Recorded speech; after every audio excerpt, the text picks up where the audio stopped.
অত্যন্ত আমরা গর্ববোধ করি যে আপনারা আছেন, আমাদের কথাগুলো আপনাদের মাধ্যমে জাতির কাছে প্রচার হয়। এটা আপনাদেরকে প্রথমে ধন্যবাদ এবং মুবারকবাদ জানাই, সাধুবাদ জানাই।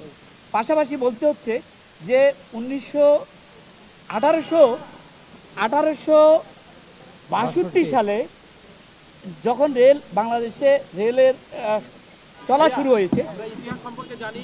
আজকে এতক্ষণ ধরে আপনাদের সাথে বৈঠক হচ্ছে, কেন আপনারা দাবি মানলেন না? কি কারণে দাবি মানা হলো না? আচ্ছা আগামীকাল আচ্ছা আন্দোলনটা আপনাদের আন্দোলন কিনা এবং আপনারা বৈঠকে ছিলেন কিনা? হ্যাঁ, এটা সম্পূর্ণ আমাদের আন্দোলন, আমরা লোক মাস্টারদের আন্দোলন। এটা আমরা চাচ্ছি যে আমরা আলোচনা করে এটাকে শেষ করার জন্য, কিন্তু আলোচনা করতে আমরাও রাজি, আমাদের নেতারাও রাজি। অবশ্যই আলোচনা করবে, আলোচনার মাধ্যমে সমাধান হবে। কিন্তু একটা জায়গায় আসি, আমরা ঠেকে গেছি। আমরা কি ঠেকে গেছি? আমরা ঠেকে গেছি এই 2022 সালের আগে যারা নিয়োগপ্রাপ্ত তারা পেনশনের সাথে 75 অ্যাড করে আনুতোষিক হারে তারা সকল সুযোগ সুবিধা পায়।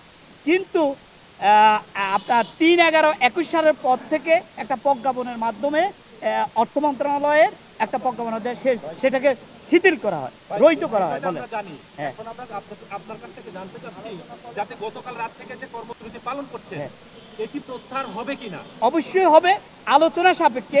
আমাদের দাবি, যৌক্তিক দাবিটা সমাধান সাপেক্ষে। সমাধান আমরা যদি 100% সমাধান না হয়, অন্তত 80% তো সমাধান হবে। এখন আজকের বৈঠকে আমরা দৃশ্যমান এখনো কিছু পাইনি। আমাদের নেতা শিমুল বিশ্বাস মহোদয়, না আমি সেটা বলতেছি না, হয়েছে আমাদের, আমি বলতেছি রাখেন 2022 সালের যে নিয়োগপ্রাপ্ত তাদের একটা বিষয় সমাধান আলোচনা সাপেক্ষে আসছে। সেখানে 140 জন বর্তমানে রানিং স্টাফ আছে, তাদের একটা আলোচনার ফলাফল আসছে। আচ্ছা, এটা আমরা বলতে পাচ্ছি না, আলোচনা সাপেক্ষে বলতে হবে আমাদের নেতা। কে বলতে পারবে ভাই এটা আমি শুনেন, হ্যাঁ, আপনি আমার কথা শুনেন ভাই, শেষ করতে দেন। বলবো আমাদের দাবি না মানলে চলবে, আমাদের নেতার লোক আলাপ করে আমার কথা শুনেন ভাই। দাবি মানা হয় না এ পর্যন্ত। দাবি মানা আমি বাংলাদেশ রেলওয়ে রানিং স্টাফ ও শ্রমিক কর্মচারী ইউনিয়নের ঢাকা মহানগর শাখার প্রচার সম্পাদক। ঠিক আছে, আমি শিমুল ভাইকে, সম্মানিত শিমুল ভাইকে শ্রদ্ধা জানাই বলতে চাই যে আমার শিমুল ভাই একটা কথা বলছে, দীর্ঘদিন যাবৎ অসুস্থ ছিলেন এবং ওনার কার্ডিয়াক সমস্যার কারণে উনি গত পরশু থেকে উনি হাসপাতালে ভর্তি আছেন। ঠিক আছে, আমার নেতা মুজিবুর রহমান সাহেবের সাথে আমরা কথা বলার পরে তারপর আমরা ডিসিশন দেবো। কিন্তু আমরা ভিতরে বসে বলেছি যে আমাদের 3/11/21 তারিখের প্রজ্ঞাপন যতক্ষণ পর্যন্ত বাতিল না হবে ততক্ষণ পর্যন্ত সারা বাংলাদেশে কোনো প্রকার ট্রেন চলাচল করবে না।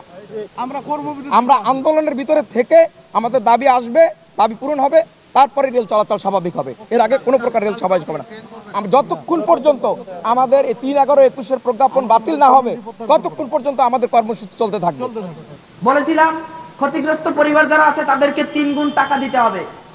অন্যান্য প্রজেক্টে 3 গুণ টাকা দিয়েছিল, সেম ওই ধারাবাহিকতায় আমাদের প্রজেক্টেও 3 গুণ টাকা পাওয়ার কথা। তাই আমরা বলেছিলাম 3 গুণ টাকা দিতে হবে। বলেছিলাম যে আমাদের এলাকার যে শিক্ষিত বেকার যুব সমাজ আছে তাদেরকে চাকরি দিতে হবে, কিন্তু তারা আমাদের কোনো প্রতিশ্রুতি রাখেনি। আজকেও আমরা